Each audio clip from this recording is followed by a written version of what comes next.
Waouh. Voilà ce que vous buvez réellement et c'est très grave. Je suis obligé de mettre des gants parce que c'est chaud. Un Coca-Cola contient de l'eau gazéifiée, du sucre, beaucoup de sucre.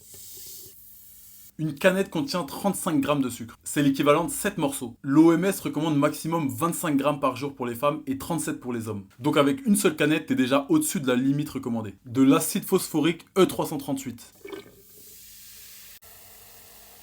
Waouh. Il est directement associé à la déminéralisation osseuse. En gros, on dit qu'il chélate le calcium. Du colorant E150D.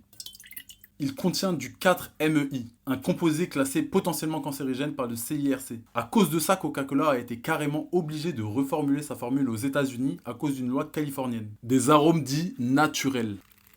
En gros, ça c'est la formule secrète, ce qu'ils appellent l'arôme 7X. Sa composition a jamais été divulguée officiellement. Et pour finir, de la caféine.